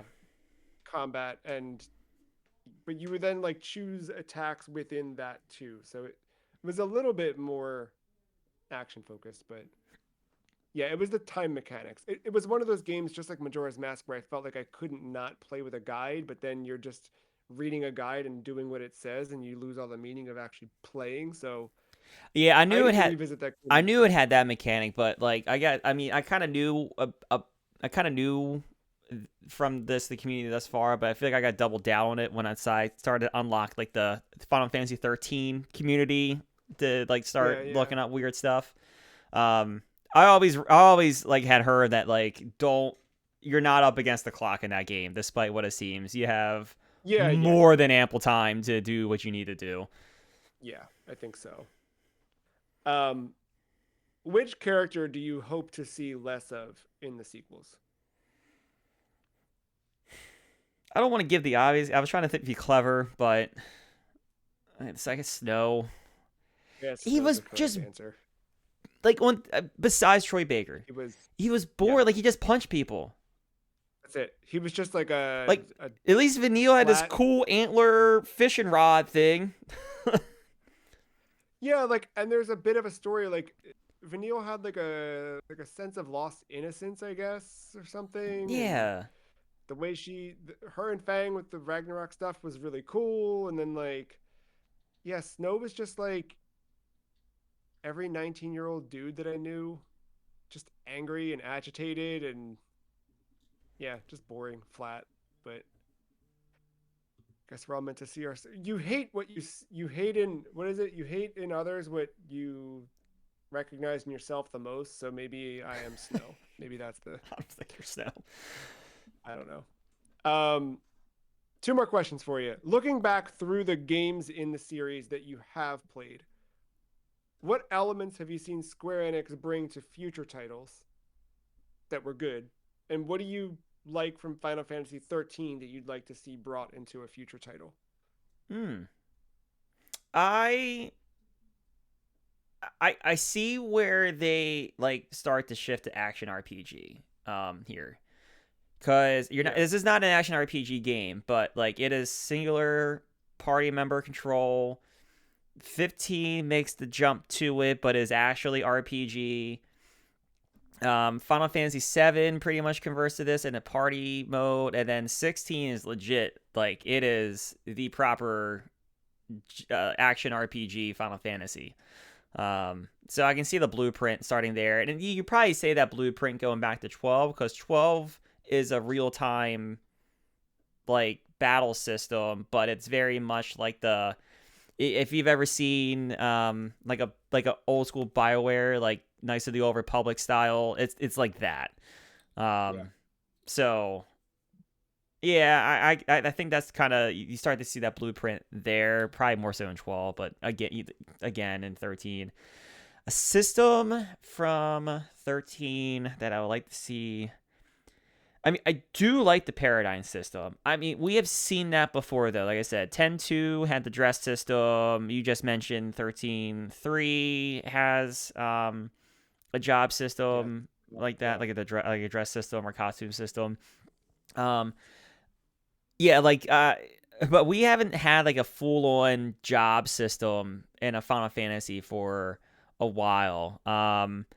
You kinda have that in 16 with switching the icons, but like Clive's never going full healer or Mm. full magician. He's kind of just more so empowering the icons' abilities in different ways. Um, so yeah, like a job system would be cool. To see come back. Yeah, I wrote this question down and then I thought about it, and it's like I feel like so much of what makes Final Fantasy special is that there isn't too much that goes right, or they like learn from things and evolve, like you pointed out. Like we get to 7 because 13 got there, 15 got there, and 7 went a step further. And like I think the fun part of Final Fantasy is that it is always changing and evolving and kind of building on what it did before. Um, Uh, Final question. Oh yeah. you go ahead. No, this is like closeout. So if you got another thought on No, I that, was just gonna say like I'm probably 17's too far in production to do any kind of pivots, but I'd be very curious to see what 18, when we get there, what that looks like after a Expedition 33 goes back to true turn-based Mhm. RPG as Final Fantasy's going towards the action RPG route. yeah, because they really did get away from that core traditional turn-based stuff. Yeah, I wonder what room they have, or if 17 already was heading back that way Yeah, I anyway. mean maybe who knows, but um yeah, just food for thought now that it seems like a major, not that they don't have major competitors, but like something from out of the blue came and kind of took their thunder a little bit. Which Final Fantasy game is next for you? It's a good question because I don't think I know the answer to that. I own 12 like already on Switch, ready to go, but I need to really, because my concern is I'm not as passionate about the 8 and 16-bit entries as I am the 3D-bit entries. Maybe that's just me being the age I am and whatever. So I feel like I should alternate between the two. So I actually Hmm. might go back to one of those, and if I do, I might go to 2 first just to get it done and over with. Two's weird. But I never also beat two, but also like but it's a weird in a good way for me. Like I don't know. Like I know it's weird. You already told me about the defense thing, so like yeah, I'm prepared for that's the that. weirdest part. The characters are cool though. The battle music's good. Yeah, two's good. It's just different. It's a different system. Yeah. So yeah, I think Yeah, I might go back that way before committing to like 12 or like 9. yeah. I I don't know what I'm doing because I've got out of the 2D era, I've got 2 and 5 to finish. But it's also been so long since I played 4 and 1 that like I could replay those or should maybe. And I haven't done them through the Pixel remaster, so maybe.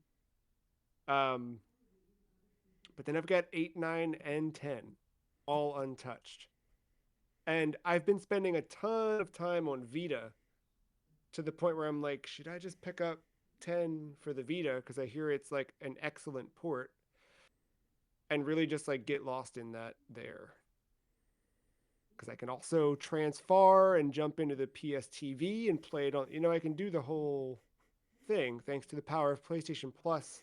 My cloud saves will be transferable. Hey, Hideo Kojima, has a hand in Yeah. transferring. Yes. But yeah, I've got 7 left to go on my, if I'm only doing the main core numbered entries.